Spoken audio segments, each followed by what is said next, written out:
Hey everyone, my name's Carell, and today we're going to be digging into the big boy guard, the Warmonger. This thing is priced at a reasonable 50 capacity and mostly shares the same behaviors and mods as its brethren guards. For more general information, you can go check out the first 11 minutes or so of my video on Enforcers. I'll have a link down in the description. Anyway, moving on to the specifics of Warmongers. These things are the only melee guard in the game at launch, and they have an extremely large hitbox. As you can see here, they take up about 3/4 of a block. Now this makes them extremely vulnerable to being killed unless they have the plating mod, so most Warmongers you'll see while raiding are going to use this mod. Warmongers will attack the raider by leaping towards them with an overhead slam attack, and while this is very useful against raiders at differing heights, it does make the attack extremely easy to sidestep, so this is generally the accepted method for dispatching a Warmonger if you can't kill it from a distance. Just step to the side as it winds up its lunge, and it'll go flying past you and sit there for about 3 full seconds, having effectively locked itself into a recovery animation after missing that attack. So to demonstrate that here, I've got an armored Warmonger sitting out in the middle of nowhere. We're just going to aggro that, it's going to charge at me, and I just take a quick little step to the side and shoot it in the back as it passes me with a non-armor piercing weapon, and we're fine here. This thing posed no threat whatsoever. What you do not want to do is back away from these things. I'm going to run another test here, and you will see, once we aggro the Warmonger, once it launches its lunge animation, I cannot back away from it in a straight line. Don't try that, you will not succeed. The way to deal with Warmongers is to move side to side or towards them and to the side, never away from them. Now, as we've seen, the Warmonger armor plating is quite effective, and it's therefore an extremely common mod.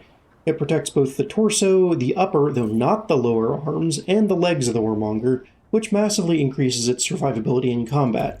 If we equip that here, we can see the difference, and just unequip that again so you can see, and re-equip it. So you can see there's a plate here on the upper leg and one on the lower leg, there's one on the shoulder, there's a big one on the torso, there's one kind of on the back behind the head, and on both of the upper arms. However, there are gaps in it. So the shoulders are a weak spot, the head is of course a weak spot. The insides of the legs, the thigh area and the bottom lower legs, and oddly enough both feet, are all weak spots in this armor, and you can hit those with a plasma crossbow if you have really good aim. You can also hit them with a Volt Lancer, though that's a little bit harder, and in general you're going to want to keep your distance from these things to the point where the Volt Lancer is not the most effective weapon at dispatching them with a critical weak spot. If you're in range to use the Volt Lancer, you're better off just shooting the armor, breaking the armor, and having the Volt Lancer's ammo ricochet back towards you, while you dispatch the Warmonger with another weapon. Now, you do have to remember that these are big, beefy enemies, and they're very easy to see and hear coming. Plus, they have to walk all the way up to the raider to attack.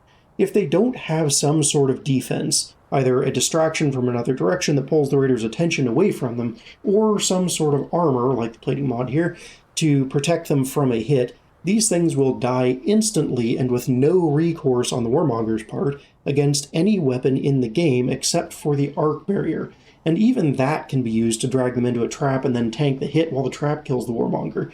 So armor is almost a requirement in any scenario where the Warmonger is going to enter the raider's line of sight.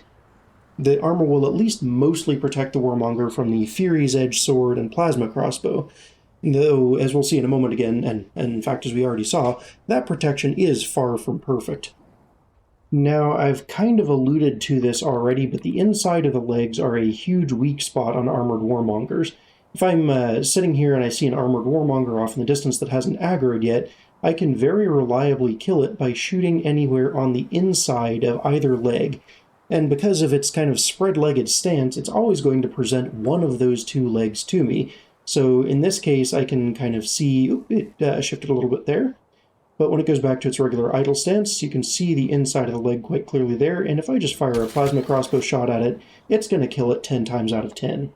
Their head is also similarly unprotected, but oddly enough, due to their animation set, the head moves around a little bit, and can be a little bit harder to peg with a plasma crossbow shot or Volt Lancer shot from long range. So very often I actually like to aim at the legs of these things when I'm dealing with armored ones, especially with the plasma crossbow where, I'm not going to break the armor and stun the thing with the plasma crossbow. Now, with the Fury's Edge, things get a little bit more complicated. As I've mentioned, the easiest way to kill these things is just to wait until they attack, sidestep them, and then their entire back is unarmored.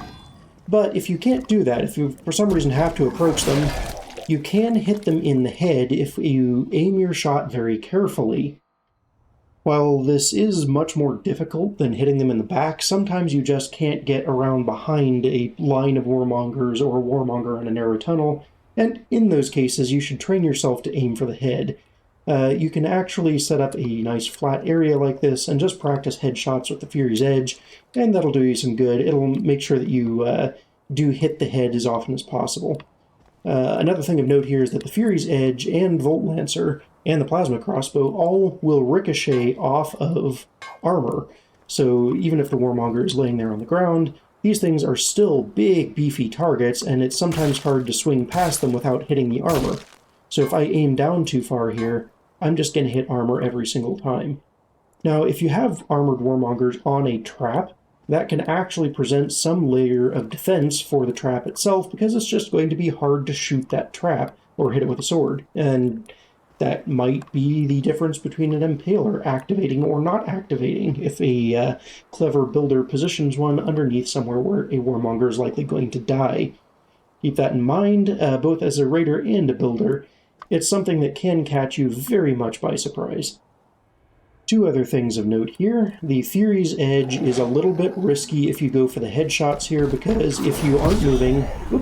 helps if I use the right weapon.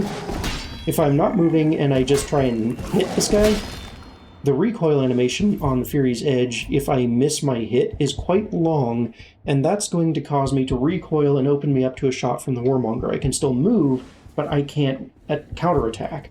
So that opens me up in a very severe sense to the Warmonger's attacks. You're much, much better off, again, in most cases, just stabbing them from behind. So let's move on to some tactics for builders. Now, one of the most common uses of these guards is to ambush the raider, preferably from both the front and the back at the same time, and while this is viable and will pick up kills on raiders with some loadouts, other loadouts are easily going to pick off the Warmongers and go on their merry way. So, as we saw a moment ago, I've got 20 armored Warmongers here, 10 on each end, and we're going to see exactly how easy this is to deal with for double gun. So, I've got double gun here, I've got some deployable shields, I've got some grenades, and yeah, this is a pretty reasonable setup for dealing with this sort of thing. So I'm just going to jump down here in the midpoint between the two in this hallway, and I'm going to go to work. I'm going to pretend that this is a solid hall, and there's no way out except through one of the ends. So, yeah. We're just going to throw a grenade in each direction to kind of slow the Warmongers down and kill a few of them. And then we're just going to throw down a deployable shield, and it will mostly stop the Warmonger attacks. It's worth noting, though, that this will not stop the Warmonger's movement, so that you do have to kind of be a little bit careful about that. You have to kind of keep it into a midpoint in the middle of the shield so that they don't try and move into the shield before they launch an attack. Anyway, on to our practical demonstration here. We're just going to drop in, chuck grenades, throw a shield.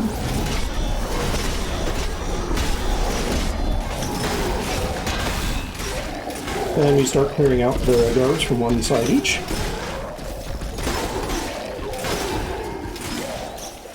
And that's that. We cleared a whole hallway of 20 Warmongers, the entire guard capacity for the map, and it wasn't really all that hard. So building that kind of setup is really pretty straightforward. It hardly requires a tutorial, but using Warmongers as utility guards, on the other hand, is very powerful, and it's a flexible tool that requires some finesse, so that's well worth exploring. Let's go ahead and take a look at some of those utility cases. Alright, first up in the list of utility cases, we have narrow-angled hallways. Armored Warmongers can be used as a surprisingly good hallway blocker for these narrow hallways, because they take up almost the entirety of the hallway by themselves, as you can see by the ghost there. Now, one Warmonger will do the job here, but two are better. By positioning one a half block or so ahead of the other and to one side, you can have them offset their attacks in such a way as to hopefully catch and kill any raider who attempts to dodge the first attack. Now, this won't work against all raider loadouts, but it will work against enough of them to be worth using because it's only 130 capacity for the pair of Warmongers, unless of course you add mods other than just the basic armor. This is also one of the only cases I would ever consider using Short Leash on a Warmonger. Now, while using 2 Warmongers is useful, 3 is probably not necessary, and more than 3 is certainly redundant. unless you need to delay the raider for a huge amount of time, like 10 or 15 seconds. Generally speaking, if two Warmongers aren't going to slow the raider down enough to either get a kill themselves or let whatever's following them catch them, 3 probably aren't going to do the job either, and neither will 5, 10, or even 20. As with most things in this game, use moderation for best results. For the next use case, please consider using Warmongers as football players, quite literally. While all guards will happily kick bombs around, Warmongers are very large and always try to take the most efficient and direct path towards the raider, which happens to be the path you usually want your bombs from bomb ejectors and cannon packs to follow. This makes Warmongers the perfect guards to kick explosives towards a soon-to-be-surprised raider. So, as an example here, if you ignore the terribly, terribly obvious hollow cubes that I've set up for this demonstration, if I poke my nose in there, bombs go off, the Warmonger starts charging towards me, and I stand basically no chance of evading both. If I charge in and towards the Warmonger, it's going to attack me. If I run backwards, the bombs are going to catch me. And if I continue running backwards at a faster rate of speed, the Warmonger is just going to continue to chase me down and kick some of those bombs towards me. Now, the last use case I want to explore is that armored Warmongers make excellent shock troops when dropped from a Masquerade holocube. Dropping them from the holocube cancels their activation animation, and they land and then immediately attack. And since the raider is almost by definition near the holocube when it triggers, the Warmonger has a much better than average chance of getting an attack off on a raider. Now, couple this with a bomb drop in a tight corridor for some lovely football action, and you really have a devastatingly effective trap, albeit one that's quite easy to disable once the raider knows it's coming.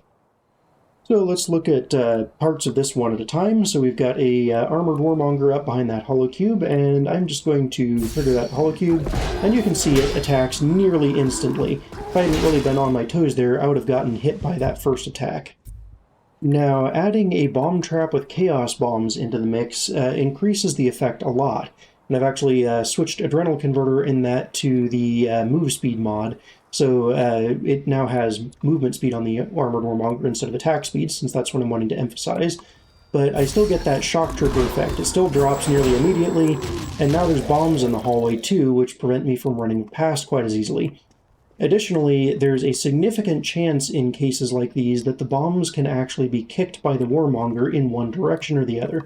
So if I was to try and run past that, and the Warmonger aggroes as it's dropping, you notice that all of those bombs went that way out the hallway. The Warmonger could actually kick those bombs towards me as it followed me if I tried to run past this trap.